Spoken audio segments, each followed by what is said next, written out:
Support for Carolina Business Review is provided by Grant Thornton. Operating in more than 100 countries, our tax, audit, and advisory professionals specialize in helping companies unlock their growth potential. Blue Cross Blue Shield of South Carolina. Please visit us at southcarolinablues.com. And Sunoco, a global manufacturer of consumer and industrial packaging products and provider of packaging services with more than 300 operations in 35 countries. Hope it is not too late to share Happy New Year greetings. And what's meaningful about this moment in our timeline is that it signifies a new occupant in the White House, at the North Carolina and the South Carolina's governor mansion. And it also begins the 8th year of this economic expansion. This is one of the longest economic expansions within the last 140 years. Welcome again to the most widely watched dialogue on Carolina business and public policy. I am Chris William. For over 25 years now, we're seen in every market in North and South Carolina, and just as described, we find ourselves in very rare times indeed. So now the speculation ends and the observation and the real work begins. What will the Trump era bring? And in quoting a blogger, is this new direction really about just these two things, reversing current policy and getting rid of the status quo? We will start in just a moment. Major funding also by Novant Health, bringing you world-class technology, clinicians, and care when and where you need it. The Duke Endowment, a private foundation enriching communities in the Carolinas through higher education, healthcare, rural churches, and children's services. And by Blue Cross and Blue Shield of North Carolina. Who's responsible for rising healthcare costs? Join us and many others in a candid discussion at letstalkcost.com.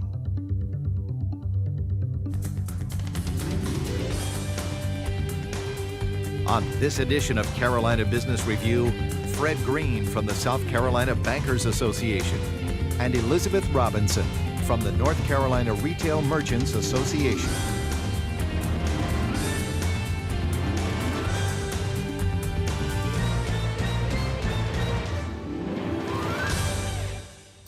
Welcome to our program. Fred, good to have you back. Thank you, Chris. Elizabeth, welcome. Good to have you here. Thank you for having me. Happy New Year. I don't think it's too late to say that. Year. So here we have a new president. This is really interesting. I've heard a lot of people both for and against Trump, of course, and I don't think there's any middle ground here. But Elizabeth, I'll start with you because there's a blogger, I think, that kind of summed it up, and it's a Gen X blogger. It's I think a 31-year-old who said, I didn't vote for the man, but he said it came down to a couple things in this election, and this is just one person's opinion. Came down to reversing current policy and basically getting rid of the status quo. When we kind of burn away everything else, the personal feelings, the fact that maybe we don't like this guy, the fact that we do like this guy, is that what America is looking for right now? Is a complete change?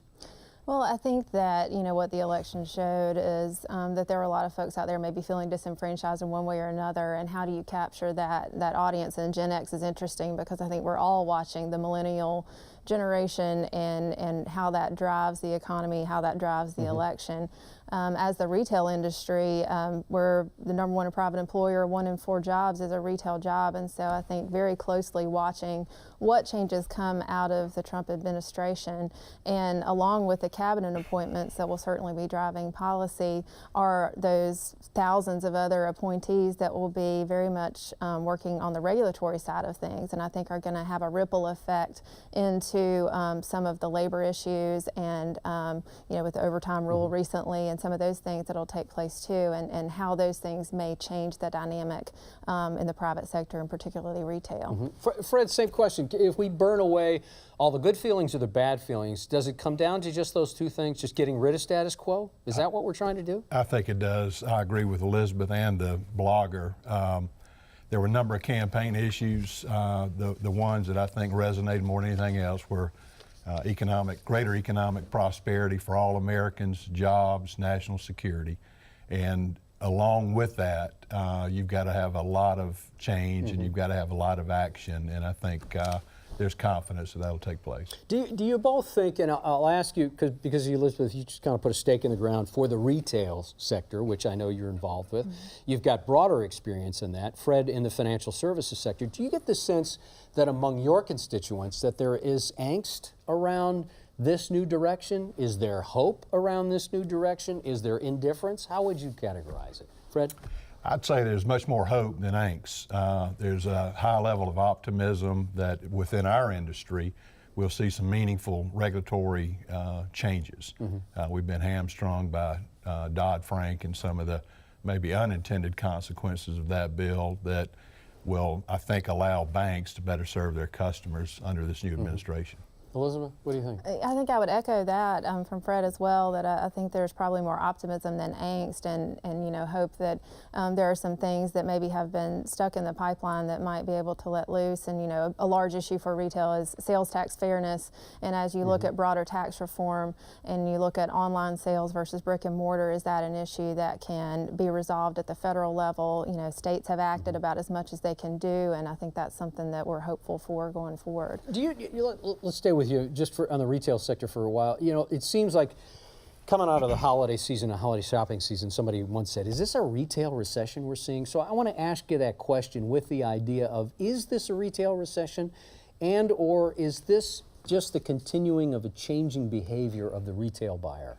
Well, I think that you hit it on the head with some of the changing behaviors. When I looked at some of the holiday numbers, if I recall, I think that some of the retail sales were around 4% brick and mortar, which was right in line with where the National Retail Federation, I think, had those targeted, and online sales were similarly, I think, in that 12 to 15% range or so. And so some of that is tracking normally, but I think what we're seeing in the retail economy is that consumer behavior is changing, and it's about convenience and wanting the product here now, but it's also that they're mobile, and we have to be where the customer is, and how do you adapt to that change? And to some degree, that's probably the case in the banking industry as well, with everybody being mobile, and how are you where the customer is and making that product more readily available and more personal to them. And so it's requiring retailers to be a little bit more nimble in what they're willing to be able to do for the customer. So to that reference, Fred, Robert Hill from South Carolina Bank and Trust, you know him, largest banks in South Carolina, at least headquartered in South Carolina.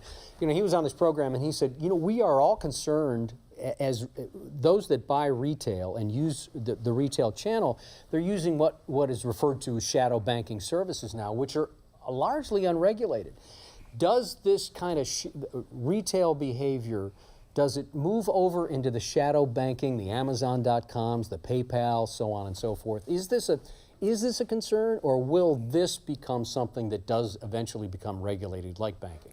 The common lingo that Robert was referring to is fintech, financial technology alternatives. And right now there's a lot of innovation, a lot of money flowing in it, but there's also a great deal of concern about regulatory oversight. The OCC has said that they will look at it and try to have a level playing field between the traditional banking outlets and the new fintech companies. So how do bankers and retailers work together on the idea of, well, let's do it, but let's do it appropriately so there's some regulation? And oh yeah, by the way, we've got cyber intrusion looming out here. We saw at the end of last year, Yahoo had 1 billion accounts, largest ever.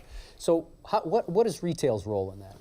Well, you know, I think you're mentioning cybersecurity is a great point, in that right now with everybody moving to omni-channel and cloud computing to try to be where the customer is and to be responsive and to be able to do data analytics, also is putting a lot of information out there on the grid, and how do you keep that secure? And we have a partnership in North Carolina, South Carolina for the Carolinas Organized Retail Crime Alliance that really partners law enforcement together with retail loss prevention officers that take a close look at those data breaches and things where people are in an organized professional fashion trying to really come at and attack retail. And retail in some ways means banking as well. But certainly I think looking at your contracts and making sure that those are solid is extremely important, and your security systems are in place. But will continue to be more of an issue as the world transitions more into that global economy and cloud atmosphere. Yeah, Fred, how do you play in that? What's your role? Well, I think to begin with, just the headlines over a number of high-profile hacking over the last 6 months should, with this new administration, accelerate the adoption of a national cybersecurity platform. Is there not an organized policy around cybersecurity nationally? No, there's not. And within the banking industry, because our mission is trust. Our depositors trust that we'll maintain their deposits and their financial records and their identity. We have had for quite some time higher levels of scrutiny over cybersecurity and been fortunate that we haven't had any major intrusions. We'll continue to spend a lot of money, continue to improve, and I know over time other industries will join us as well. And I think I would just add on top of that, to your point, that I think what you've seen on a lot of issues is that because there's been gridlock in Washington, a lot of things have filtered down to the states. And so what you've ended up with is sort of a patchwork of laws across the state. And so you have, every state has a little bit different data breach law in place. And so having some sort of standard across the country is always helpful from a regulatory aspect to streamline that process. And Elizabeth, you talked about a Carolinas coalition around this kind of security. Fred, do the bankers associations in both states, do you and Peter Gwaltney work on this together? We would work on it, Peter and I, as well as the other 48 states and our national trade group. But not separately. There's some kind of joint effort. That's correct. Okay. That's correct. All right. We're going to come back to cybersecurity in just a moment. Coming up on our program in the next few weeks is Molly Spearman will be back. Of course, she's been on this program before. She is the chief of South Carolina's Superintendent of Education. She'll be back on this program talking about exactly that, the importance of education, of course, in South Carolina, but a way through that. And also, Gene Woods is the newly minted Chief Executive Officer of one of the nation's largest healthcare systems based in Charlotte. It is Carolina's healthcare system. Gene Woods will be here. You know, we talk about these numbers and just doing some analysis of our dialogue today. Yahoo had 1 billion accounts data breach. South Carolina had 6 million taxpayers data breach. I mean, these numbers keep getting bigger and bigger, and it's almost turned into, I mean, it's almost a wink and a nod that, yeah, we're going to have a data breach. So I'll start with you on this, Elizabeth. Retailers know that their data and their clients' data is at risk, and it's almost a given it's going to be accessed at some point. Are we getting comfortable with the idea that we're just going to have data breaches? I would even say too comfortable. Do we need to do more around practicing or planning or something here? Well, from what we've seen, cybersecurity is very much at the forefront of everybody's mind right now, and I think that it's a good thing in that there's been enough education and recognition from your large chain retailers to your small independents that if you haven't been hit by a security breach, right, you're going to, or you may have already been and may not have been aware of it, and what measures do you need to have in place? And so I think there is, because of that, a lot more training that's going into place about what types of measures you have into place, but it's also that when those breaches take place, are they able to access the encrypted data and get those encryption keys? And I think that's that other level of making sure that those are safeguarded to a different degree going forward. How can we not be indifferent about the threat of cybersecurity now, Fred? Because it seems like we are. The numbers keep getting bigger, but we say, you know, we'll change our password. No big deal. No, I think it has been and will always be important. Banking industry has budgeted and will spend a tremendous amount more money next year than we did the year before, and that'll continue to accelerate just to get one step ahead, maybe, of the bad guys. And that's the object of the exercise, is to either be ready when it happens, because it will happen, or to try to keep it from happening. And a final question on this, I want to move on to some policy points. What percentage, roughly, and I know this is a very broad number, Fred, but what percentage of a financial institution's cost is now become cyber threat, cybersecurity? A meaningful amount? I would I would say almost 10%. I mean, it's a huge amount. And I'm going to say technology in general, but a big part of the technology budget would be cybersecurity. Yeah. Elizabeth, same thing for retailers. You know, it's a good question. I'm not sure cybersecurity on its own, but I think the issue of asset protection and loss prevention, which cybersecurity and data security certainly falls within, is a huge issue for retail and is about a $30 billion problem nationwide. And that's part of the reason we formed this Carolinas Organized Retail Crime Alliance that was actually founded by some law enforcement here in the Charlotte region to help combat that, get ahead of the thieves that are coming in, that have these organized professional rings that are really getting at large amounts of money. Just a side note, and I look at you and think about Amazon filling the skies over the Carolinas with drones. I mean, how's the retail industry come down on that? Well, you know, I think that as retail adapts, whether that's from what we see from Amazon that is constantly sort of reinventing what their model is, and, you know, they've moved to delivery being their new method. At one point, you know, I think they were only collecting their sales tax in Washington State until the model moved to trying to deliver in an hour or two or a day or two. And so as we see those changes, it certainly changes the marketplace and customers' expectations.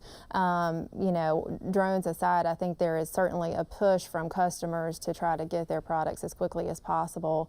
And so I think that you'll see your retailers trying to adapt to that usually have a brick and mortar presence as well as online, and how do they make their online presence most competitive. You know, this seems almost futuristic, like we've never, 10 years ago, never been talking about something dropping out of the sky on your front porch.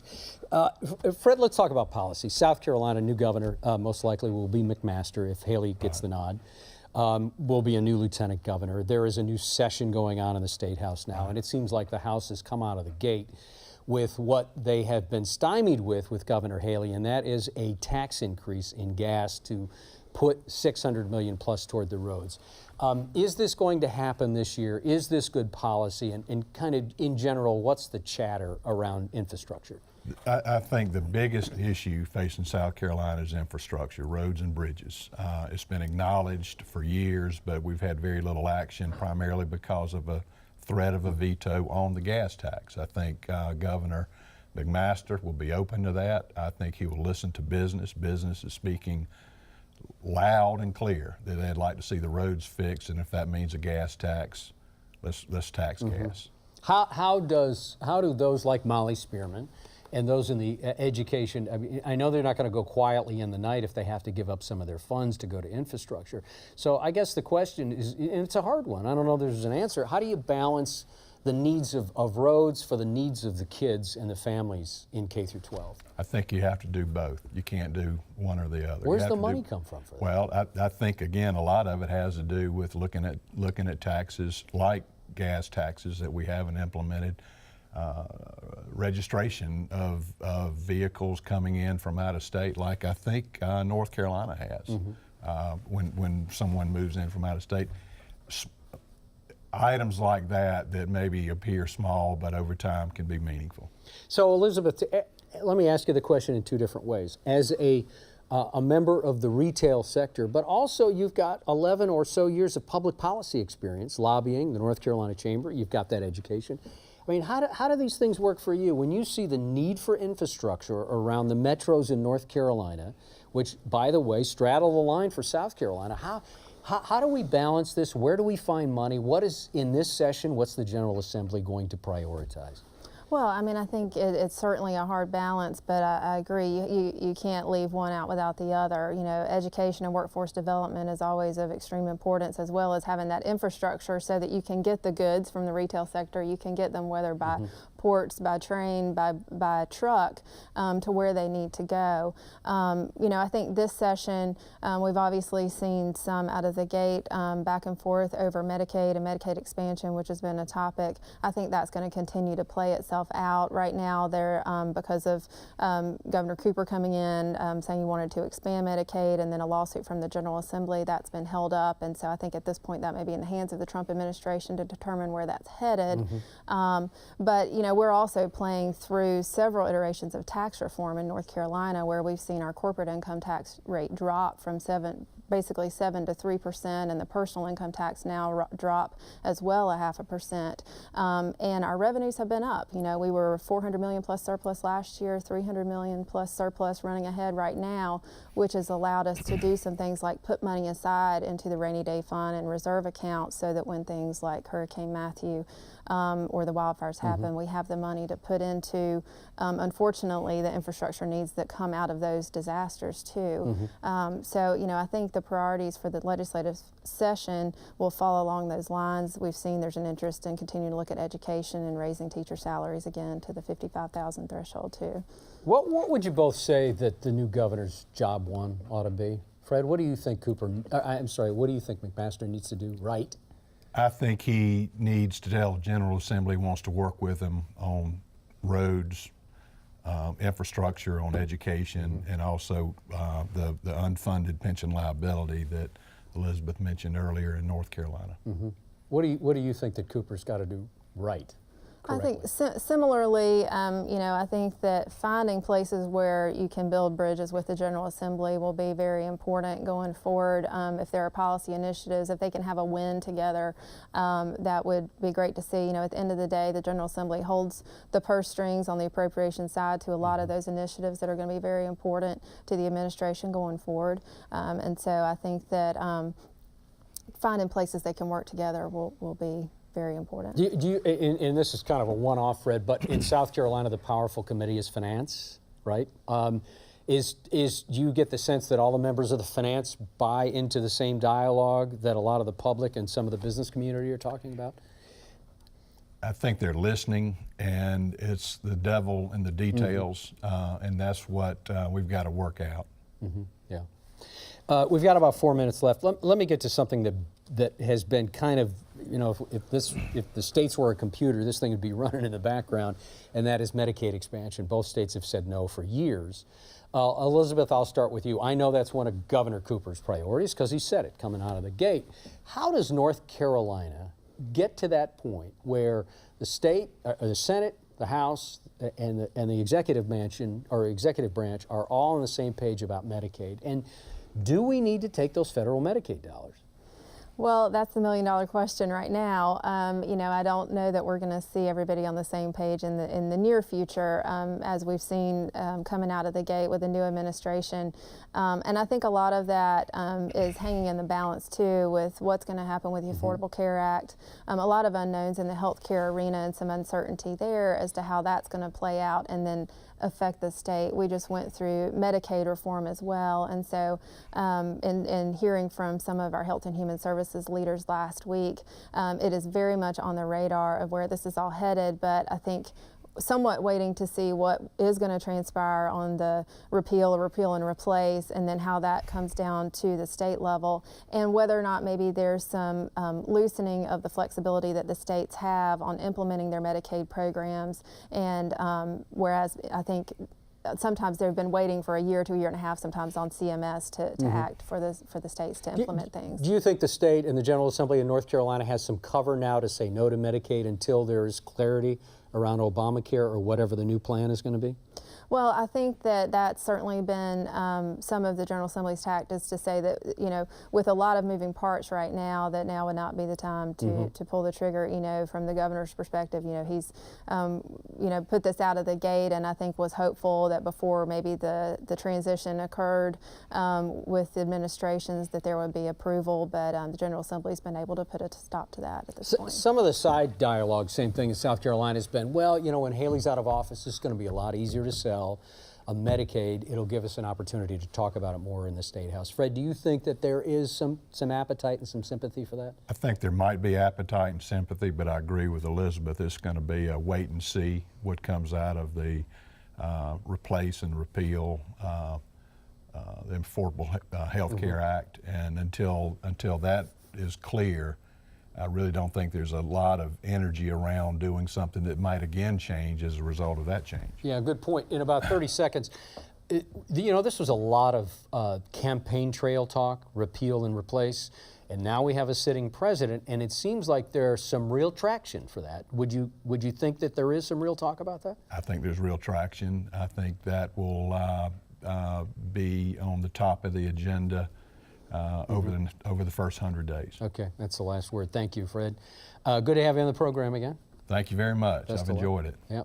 Elizabeth, welcome. Please come back. Thank you. Okay, Very much and appreciate it. good luck with the retailers this year. I know everybody likes to watch retail sales, but good to see you. Thank you. Thank you. Good to see you. Thank you for watching our program. If you have any questions or comments, we encourage, and we'd love to hear them, truly, carolinabusinessreview.org. And there are plenty of places to watch our program and to make comments or questions.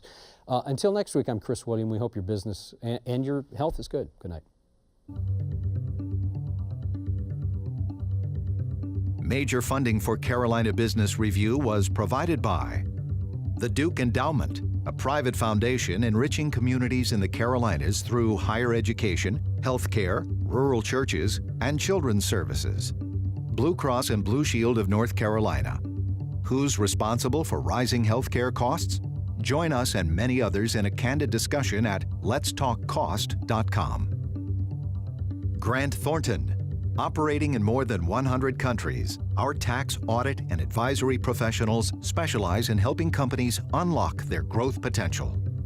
Novant Health, bringing you world-class technology, clinicians, and care when and where you need it. Sunoco, a global manufacturer of consumer and industrial packaging products and provider of packaging services with more than 300 operations in 35 countries. Blue Cross Blue Shield of South Carolina. Please visit us at southcarolinablues.com. And by viewers like you. Thank you. Promotional consideration provided by Business North Carolina Magazine. For more information, visit carolinabusinessreview.org.